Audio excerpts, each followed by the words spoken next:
Bismillahirrahmanirrahim. Yaitu tanda-tanda orang yang meninggal dalam kondisi su'ul khatimah.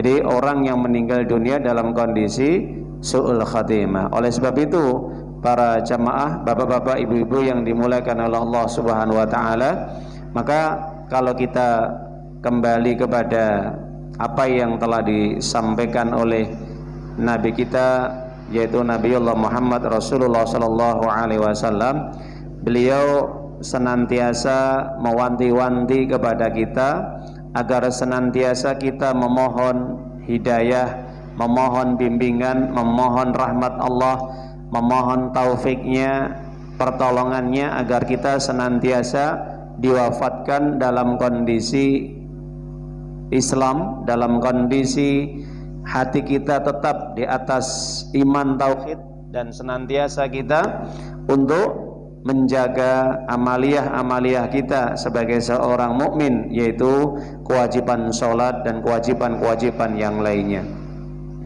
Diterangkan di dalam hadis rawahu Imam Tirmizi, Nabi kita yang mulia Muhammad sallallahu alaihi wasallam itu senantiasa berdoa. Apa doanya? Ya muqallibal qulub, tsabbit qalbi ala dinik. Jangan lupa itu doa ya Bapak Ibu. Ini kita hafalkan kalau bisa. Ya muqallibal qulub, tsabbit qalbi ala dinik. Ya. Jadi Nabi senantiasa memohon dan meminta kepada Allah Subhanahu wa taala agar senantiasa hatinya diteguhkan di atas Islam dan iman, di atas agama Islam yang mulia ini. Kenapa para jamaah? Karena tidak ada siapapun orang yang mengerti kecuali hanya Allah. Ketika orang beribadah kepada Allah di masa sehatnya, di masa mudanya, tapi atas izin Allah ketika seseorang akan meninggal dunia, ternyata dia melakukan amal-amal keburukan yang menjadikan dia meninggal dalam kondisi su'ul khatimah. Oleh sebab itu pentingnya di sini kita untuk senantiasa memohon kepada Allah agar senantiasa Allah mewafatkan kita, mematikan kita di atas iman tauhid, di atas agama Allah. Senantiasa Allah membimbing kita sampai perjalanan ruh kita dicabut oleh Allah Subhanahu wa taala. Ini penting sekali. Makanya disinilah doa yang harus terus kita panjatkan. Ya muqallibal qulub, tsabbit qalbi ala dinik. Ya Rabb, yang membolak-balikkan hati, yang membolak-balikkan hati, maka teguhkanlah hati kami, kuatkanlah hati kami agar senantiasa di atas agamamu. Nah, ini merupakan doa yang diajarkan Nabi kepada umatnya, kaum muslimin, kepada kita semuanya, agar senantiasa kita meninggal di atas agama Islam, agar kita senantiasa diwafatkan oleh Allah menjadi orang muslim. Makanya hal ini juga disampaikan oleh Allah di dalam firman-Nya di dalam surat Yusuf ayat yang ke-101, ya, surat yang ke-12,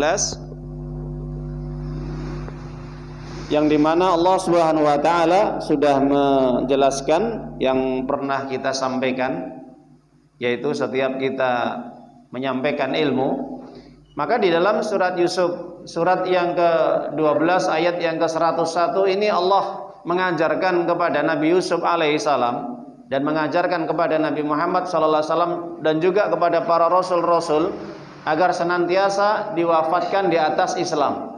Jangan sampai meninggal dunia dalam kondisi meninggalkan ajaran Islam. Makanya para jamaah Bapak Ibu rahimani wa rahimakumullah azza, Fatiras samawati wal ar anta wali fid dunya wal akhirah tawaffani muslimau wal hikni bis solihin.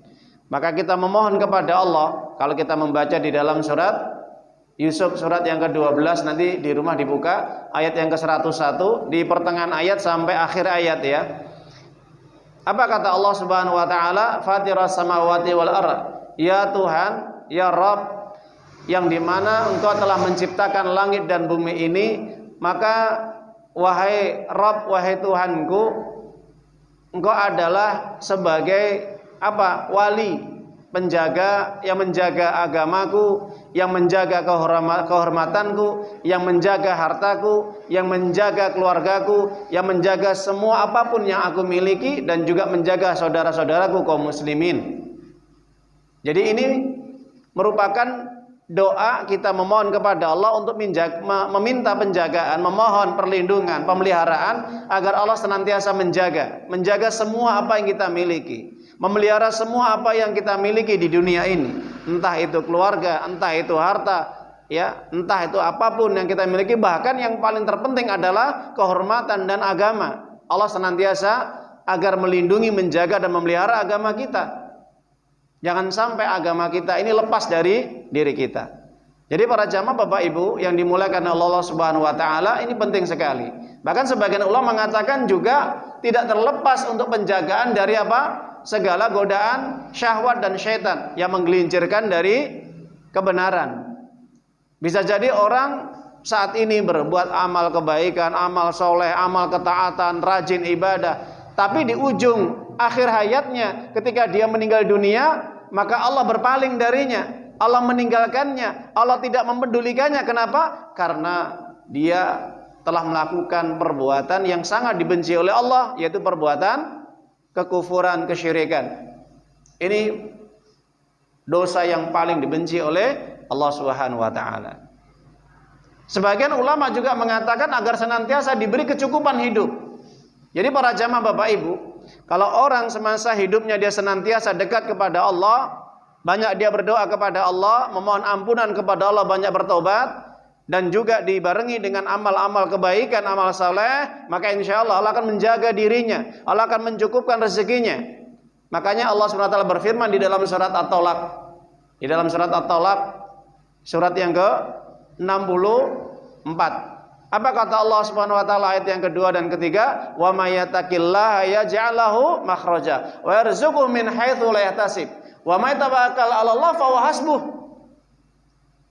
Maka di dalam ayat ini Allah telah memberikan janji kepada siapapun mereka yang semasa hidupnya bertobat kepada Allah, mereka bertakwa kepada Allah, menjaga kewajiban perintah-perintah Allah dan meninggalkan semua apa yang diharamkan oleh Allah dan tidak melanggar aturan-aturan di dalam syariatnya.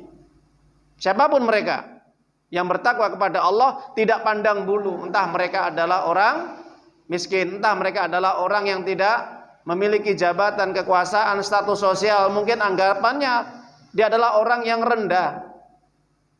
Orang mungkin menurut pandangan orang, mungkin orang yang hanya pekerjaannya cuman mengambil sampah. Hanya mungkin dia orang yang pekerjaannya cuman sebagai jualan makanan, jualan nasi, jualan jajan, atau mungkin hanya dia sebagai ojol, atau sebagai dia orang yang ya menjemput orang lain, Grab dan sebagainya.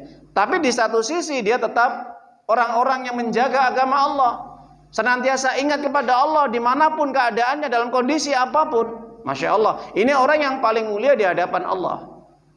Maka orang seperti ini kata Allah akan dijaga. Apa buktinya? Akan diberi jalan keluar setiap ada persoalan, permasalahan, diselesaikan oleh Allah, dibantu oleh Allah, ditolong oleh Allah masalahnya, tidak berkepanjangan, tidak dipersulit oleh Allah Subhanahu wa taala. Di samping itu juga orang seperti ini nanti akan diberi apa? Rezeki dari arah yang tidak disangka-sangka. Masya Allah. Jadi para jamaah Bapak Ibu, kita harus yakin kepada Allah bahwa setiap apapun, kalau kita berbuat baik kepada Allah, maka Allah akan berbuat baik kepada kita. Kalau kita menjaga hubungan baik kepada Allah, maka Allah juga akan senantiasa menjaga hubungannya dengan kita dengan baik. Itu jelas. Bahkan Allah akan mencukupi semua apa yang kita inginkan, yang kita hajatkan, yang kita minta. Wa may tawakkal 'alallah fa huwa hasbuh. Apapun yang kita rasakan, kesulitan hidup, ekonomi yang susah dan sebagainya, pasti nanti Allah akan memberikan jalan keluar, Allah akan mencukupinya. Cuman kadang-kala Allah akan menguji, Allah akan memberikan imtihan, ujian kepada setiap hamba yang beriman, bertakwa. Semakin imannya naik, semakin ujiannya tambah. Jelas itu. Tapi kalau imannya tidak naik, ketaatannya tidak bertambah, amal ibadah tidak bertambah, maka ujiannya ya hanya itu saja, nggak naik terus. Tidak akan naik. Kenapa? Ya itulah kondisi ujian disesuaikan dengan apa? amal, sesuai dengan iman, sesuai dengan ketaatannya. Jadi para jamaah Bapak Ibu yang dimuliakan oleh Allah Subhanahu wa taala, maka jelas kalau kita kembali kepada penjelasan para ulama, di antara tanda-tanda orang yang meninggal dalam kondisi su'ul khatimah, mati yang meninggal dalam kondisi yang buruk, jelek, ini disebabkan karena apa?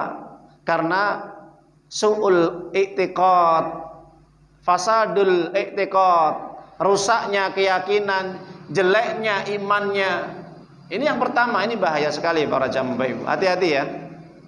Jadi kalau sudah rusak akidahnya, rusak imannya, rusak keyakinannya, ini akan menjadi apa?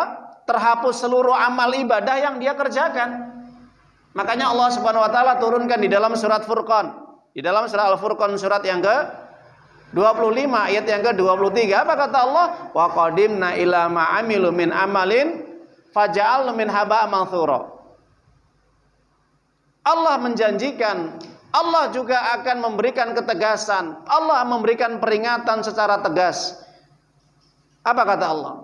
Siapapun orang yang semasa hidupnya dia melakukan amal-amal yang bisa merusak akidahnya, merusak imannya, merusak keyakinannya, maka semua amal-amal yang lain akan hilang. Faqadimna ila ma amilu min amalin faja'alnahu haba'an mantsura. Ketika orang nanti menghadap Allah, merasa dia banyak sholatnya, banyak sedekahnya, banyak hajinya, banyak umrahnya, banyak tahajudnya, banyak baca Qur'annya, tapi dia tidak mengerti bahwa dia telah membawa dosa syirik, dosa kekufuran, dosa kekafiran, dosa kemunafikan. Ini bahaya. Maka ketika dia menghadap Allah, apa yang terjadi? Faja'al haba'an mansura. Kami hadapi amal-amal yang mereka lakukan seperti apa? Debu yang diterpa angin, hilang sudah, lenyap. Disebabkan karena Bapak Ibu apa? Penyebabnya apa? Fasadul i'tiqad, rusaknya akidah, rusaknya iman. Nah, jadi para jamaah Bapak Ibu yang dimuliakan oleh Allah, maka jelas kalau kita garis bawahi di dalam penjelasan ini, maka orang ketika meninggal dunia, ketika mereka membawa akidah iman yang rusak, akidah iman yang rusak, ya. Nah, kemarin sudah kita jelaskan apa saja faktornya. Bisa terjadi karena i'rad, semasa hidupnya dia berpaling. Apa berpaling itu? Para ulama menjelaskan berpaling itu semasa hidupnya dia tidak pernah mau belajar, tidak pernah mau menuntut ilmu, tidak pernah mau mengaji, tidak pernah mau dia memahami Islam, apalagi mengamalkan. Ini i'rad namanya. Makanya para jamaah Bapak Ibu yang dimuliakan oleh Allah Subhanahu wa taala, banyak sekali ayatnya. Sebagaimana orang-orang kafir juga mereka berpaling dari agama Allah, tidak mau menerima kebenaran, tidak mempelajarinya, bisanya cuma menghina Islam, mencemooh Islam, mendiskreditkan Islam, syariatnya dan sebagainya.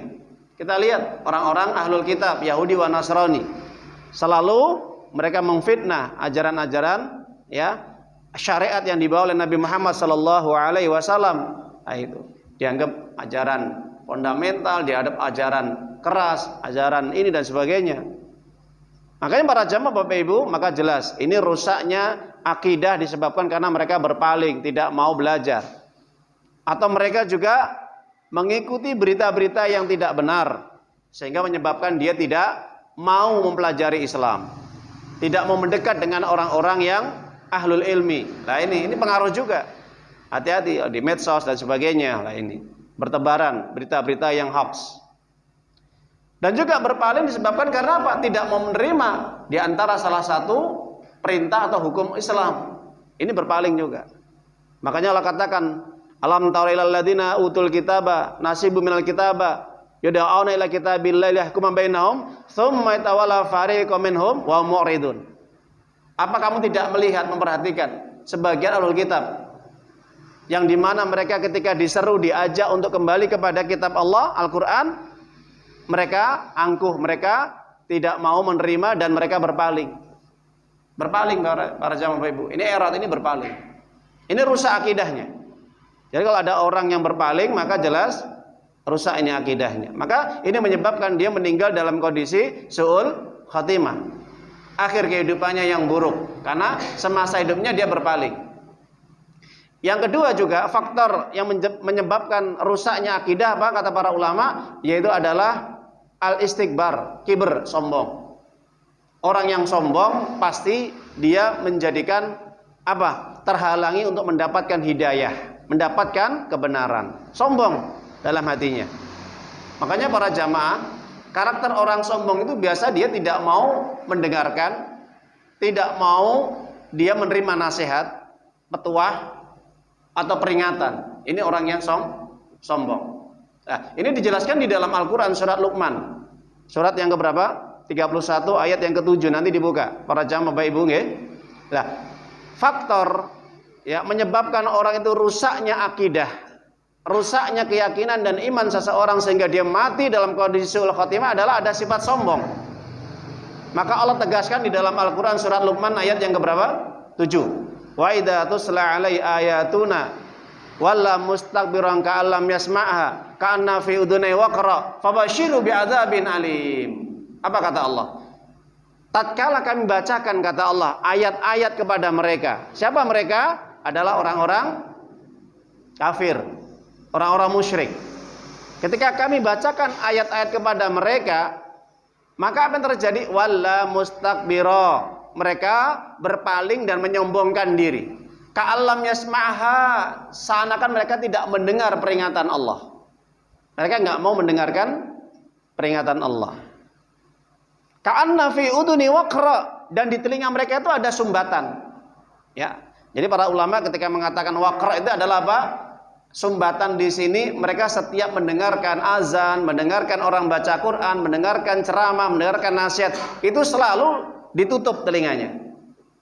Ditutup. Waqra itu ada sumbatan, mereka tutup itu. Supaya tidak mendengar nasihat, peringatan tadi. Tidak mau mendengar apa? Dakwah Islam. Nah itu. Jadi muncul ada kebencian. Makanya kalau kita lihat di media sosial itu ada orang dengar azan marah-marah. Nah ini jelas berdasarkan ayat ini maka Allah menyampaikan waqra, maka di telinganya itu ada sumbatan. Jadi kalau setiap mendengar kalimat-kalimat Allah, ajakan-ajakan untuk beribadah kepada Allah, ini merasa apa? Dongkol, benci, gak suka dia. Makanya Allah mengatakan fabasyiru bi'adzabin alim, beri kabar gembira dengan siksa yang berat, siksa yang pedih nanti pada hari kiamat. Jadi para jamaah Bapak Ibu, siapapun mereka yang ketika dibacakan ayat-ayat Allah, ya, ada kalimat-kalimat Allah, seruan-seruan untuk ya kembali kepada ajaran Allah, ajaran Islam, mereka merasa dongkol, benci, tidak suka. Ya, maka apa yang terjadi? Maka di kuping mereka, telinga mereka itu ada waqra, ada sumbatan. Nah itu. Jadi saat itu Allah telah menyumbat telinganya. Naudzubillah, summa naudzubillah. Kenapa para jamaah Ibu kok sampai seperti itu? Karena di dalam hatinya ada sombong, istikbar, ya, istikbar. Nanti buka di dalam surat Luqman surat 31 ayat yang ke-7. Bahkan sampai Allah menyatakan di dalam Al-Qur'an surat Ghafir, surat yang ke-40 ayat 60. Apa kata Allah? Innal ladzina yastakbiruna an ibadati sayadkhuluna jahannama dakhirin. Sesungguhnya orang-orang yang dia menyombongkan diri dari beribadah kepadaku, kata Allah. Sombong ya, enggak mau ibadah. Padahal dia ngaku Islam. Ya, banyak orang ngaku Islam tidak mau ibadah. Banyak orang ngaku Islam tapi tidak mau salat. Apakah bisa masuk ayat ini? Betul kata para ulama. Maka bisa masuk ayat ini secara umum. Ya. Ayat ini khitabnya secara umum siapapun mereka, ya, ayatul ammah, khitab ayat ini kepada siapapun mereka yang semasa hidupnya menyombongkan diri tidak mau ibadah kepada Allah. Innal ladzina istakbiruna an ibadati, mereka tidak mau ibadah kepadaku, kata Allah. Coba para jamaah Bapak Ibu, sekarang kita lihat. Ketika manusia diciptakan oleh Allah mulai tidak ada sampai ada, ya, kemudian tidak ada lagi sampai kemudian ada lagi. Maka berapa kali kehidupan manusia ini berjalan? Mulai alam ruh, mulai alam rahim, mulai alam dunia, mulai alam barzakh, alam kubur, sampai alam akhirat. Proses 5 kali kehidupan manusia. Ya, dan Allah menyempurnakan. Laqad khalaqnal insana fi ahsani taqwim. Kami ciptakan manusia dalam kondisi yang sempurna, paling ideal, paling baik, paling Masya Allah. Tidak ada yang paling baik penciptaan Allah kecuali manusia, insan. Coba manusia dibandingkan dengan hewan. Sempurna mana para jamaah Bapak Ibu? Baik mana? Mulai dari sisi bentuk tubuhnya, fisiknya, organnya, semua apapun panca inderanya yang Allah berikan dibandingkan dengan binatang ini baik mana? Jelas orang berakal siapapun mereka akan mengakui lebih sempurna, lebih baik manusia. Atau dibandingkan dengan jin, kalau tahu dengan jin, sebagaimana digambarkan oleh Nabi, jin itu ya bentuknya jelek, mukanya buruk, kulitnya ada bulu-bulunya, ya seperti serigala gitu mungkin bentuknya, walam bisawab. Ya, nah pasti jelas lebih baik manusia, lebih baik manusia. Mulai dari segi apapun fisiknya. Kalau binatang tidak punya akal. Kalau mungkin jin sama punya akal dan nafsu, tapi dalam segi fisik masih baik manusia. Atau mungkin dibandingkan dengan malaikat. Malaikat tidak memang diberi nafsu syahwat oleh Allah. Dia hanya diberi keinginan, dia diberi cuman hanya akal supaya dia bisa mengingat Allah Subhanahu wa taala. Tapi enggak punya syahwat. Manusia punya syahwat, manusia punya nafsu. Ya. Malaikat tidak menikah, malaikat tidak menginginkan ada syahwat untuk menikah dengan wanita karena memang enggak ada. Coba lebih sempurna mana daripada manusia? Manusia. Laqad khalaqnal insana fi ahsani taqwim, paling sempurna, bayangkan. Tapi apa yang terjadi kata Allah Subhanahu wa taala, "Tsumma radadnahu asfala safilin." Akan aku kembalikan kata Allah ke tempat yang paling rendah. Tempat yang paling rendah. Naudzubillah. Apa kata Allah? Maka ada dua ulama ketika menafsirkan di dalam ayat ini, di dalam surat At-Tin ayat yang kelima. Apa kata Allah? Asfala safilin ini adalah ketika seseorang semasa hidupnya dia tidak pernah merenungi, memahami, mentelaah, mengkaji, belajar Al-Quran, akan dibuat dia pikun ketika masa tuanya, dibuat pikun. Ya, ini di dalam tafsir Ibnu Katsir. Yang kedua, para ahli tafsir mengatakan asfala safilin adalah kembali kepada ilanar, ke neraka. Orang semasa hidupnya ketika diperingatkan ayat-ayat Allah, di sana ada pengajian, ada nasihat, ada dakwah, ada seruan azan, mereka tidak menggubris, tidak memperdulikan, cuek, masa bodoh, nggak mau tahu, ya sudah. Apa kata Allah? Manusia yang pada dasarnya dia sempurna menjadi hina. Menjadi apa? Hina. Bahkan lebih hina daripada hewan, ternak. Naudzubillah min dzalik. Sudah saya sampaikan kemarin para jamaah Bapak Ibu, ketika orang atau manusia yang diciptakan oleh Allah paling ideal, paling sempurna, paling lengkap, punya panca indera, punya syahwat, punya nafsu, punya akal, tapi semua panca inderanya nggak berfungsi, hatinya nggak berfungsi, pendengarannya nggak berfungsi, matanya, penglihatan nggak berfungsi. Apa kata Allah? Ulaika kal an'am bal hum adall ulaika humul ghafilun. Mana ayatnya Ustaz? Di dalam surat Al-A'raf, surat yang ke-7, 179. Ketika punya hati tidak bisa memahami kebenaran, ketika punya penglihatan tidak bisa melihat yang benar, ketika punya telinga tidak bisa mendengarkan yang benar, maka mereka ibaratnya seperti binatang ternak, bahkan lebih sesat daripada binatang ternak. Mereka adalah orang-orang yang lalai hidupnya, dilalaikan dengan angan-angan kosong. Angan-angan kosong. Jadi para jamaah Bapak Ibu yang dimuliakan oleh Allah Subhanahu wa taala, penyebab orang meninggal dunia dalam kondisi su'ul khotimah ada sifat sombong dalam hatinya. Merasa dia cukup, enggak butuh untuk belajar, enggak butuh untuk mencari ilmu, enggak butuh untuk meningkatkan amal ibadahnya, merasa cukup dengan apa yang sudah dimilikinya. Nah, ini karakternya siapa? Banyak. Qarun, Fir'aun, Haman, Abu Jahal, Abu Lahab, Namrud, dan masih banyak lagi tokoh-tokoh orang-orang kafir, pembesar-pembesar kafir yang punya sifat sombong, tidak mau menerima kebenaran. Yang ketiga, para jamaah Bapak Ibu yang dimuliakan oleh Allah, faktor yang menyebabkan orang meninggal dalam kondisi su'ul khotimah Itu yang ketiga apa? Ada sifat kemunafikan dalam dirinya. Bagaimana sifat kemunafikan itu? Sifat kemunafikan itu adalah secara zahirnya dia seakan Islam, tapi batinnya ada dalam kekafiran.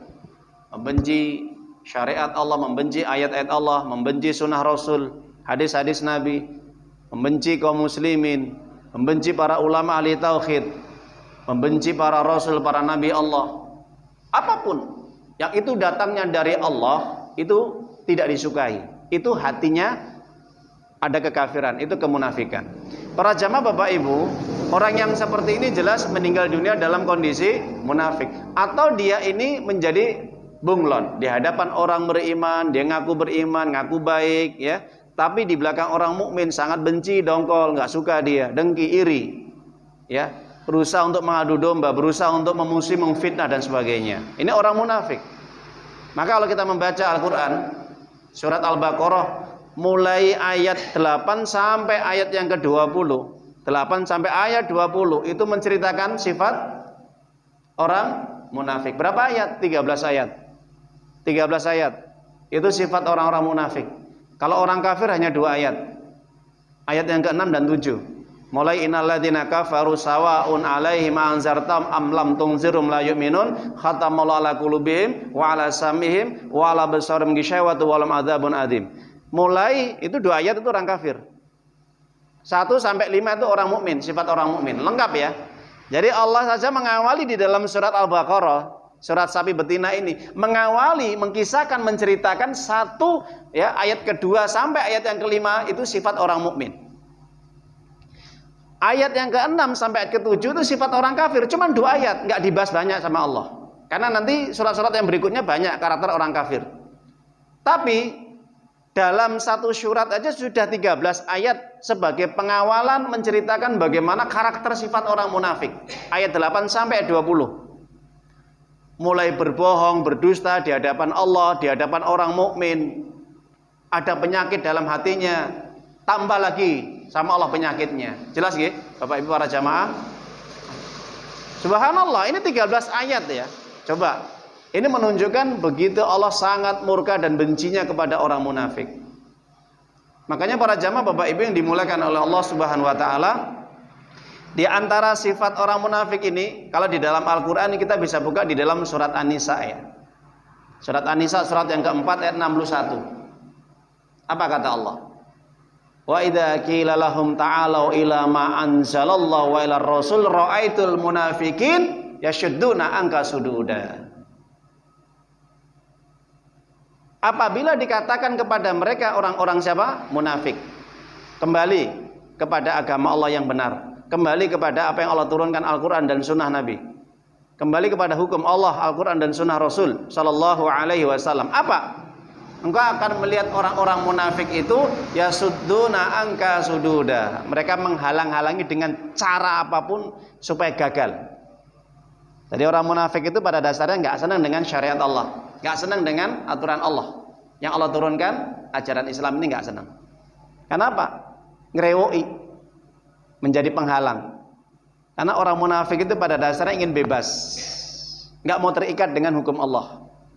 Pengen narkoba, pengen mabuk, pengen judi, pengen makan riba, pengen zina, pengen korupsi, pengen apa saja, bebas mereka.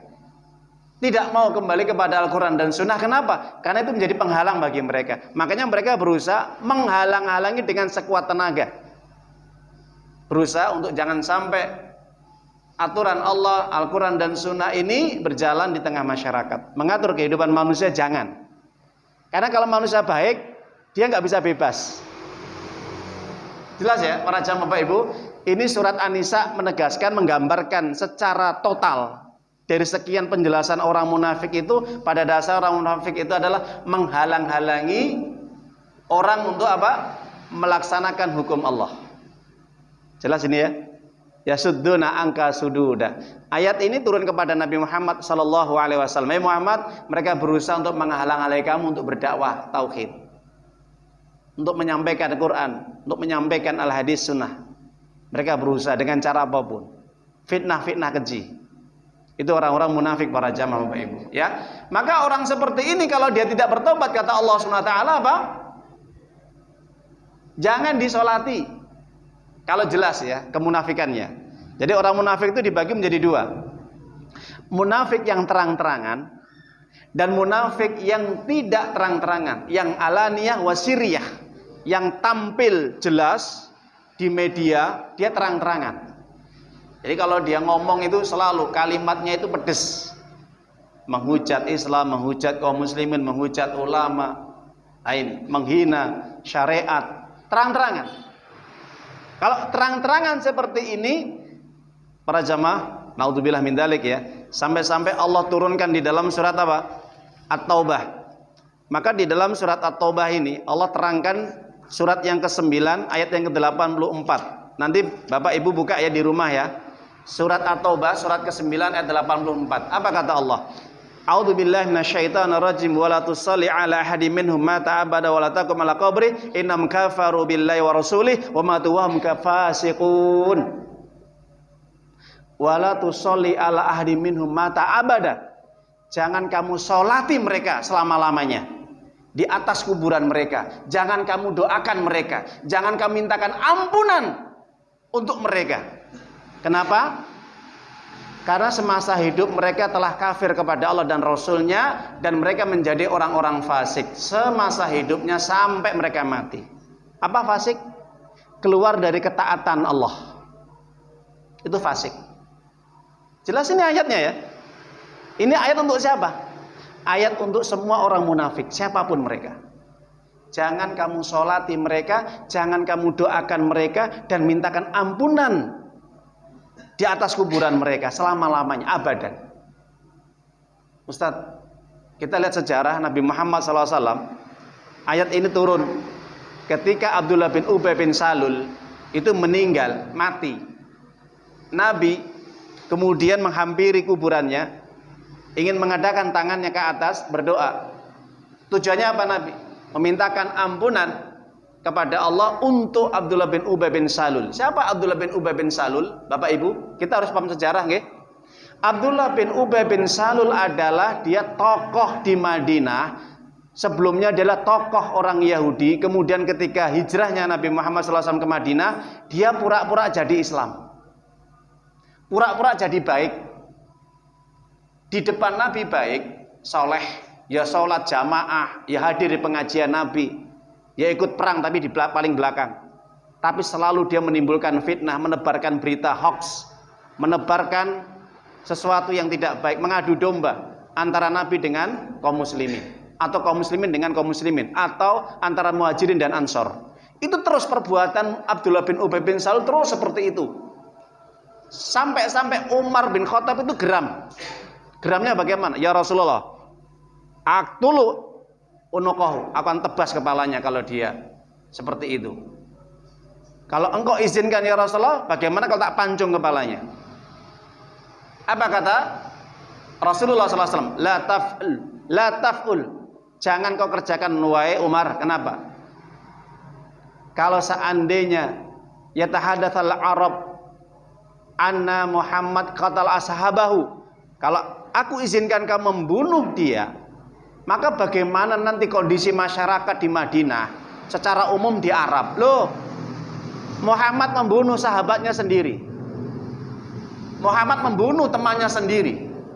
Makanya tidak diizinkan oleh Nabi Muhammad SAW untuk membunuh Abdullah bin Ubay bin Salul. Kenapa? Karena kemunafikannya ini di depan Nabi ini tidak terlihat, tidak terang-terangan, tadi di belakang.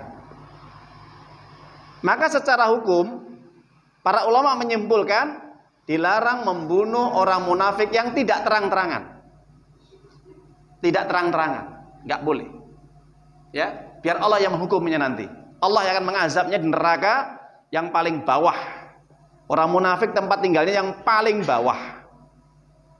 Meninggalnya su'ul khotimah, di alam kubur diazab, nanti di akhirat dia nerakanya paling bawah. Bisa kita buka surat An-Nisa surat 4 145. Innal munafiqina fi darkil asfali minan nar walan tajid lahum nasira. Sesungguhnya orang-orang munafik tempat kembalinya neraka yang paling bawah, intipin neraka. Itu neraka, itu munafik yang tulen nggih Bapak Ibu nggih. Munafik yang tulen. Yang ucapannya selalu menyakiti kaum muslimin dan menyakiti Allah dan Rasulnya. Menghalang-halangi orang beribadah kepada Allah, menghalang-halangi orang taat kepada Allah dan Rasulnya, menghalang-halangi hukum-hukum Allah. Itu orang munafik tulen. Jadi kalau dia mati nggak bertobat, mengalami su'ul khatimah, di alam kubur disiksa, nanti di akhirat nanti mendapat neraka yang paling bawah. Di atasnya neraka orang kafir, orang musyrik, orang dolim, tapi orang munafik paling bawah. Mana dalilnya ini? Surat An-Nisa surat 4 145. Orang munafik tempat tinggalnya nanti di neraka yang paling bawah, intipin neraka, dan tidak ada penolong bagi mereka selama-lamanya. Naudzubillah. Faktor menyebabkan orang rusak akidahnya karena ada kemunafikan. Jadi meninggal dunia dalam kondisi su'ul. Ayyuhalladzina amanu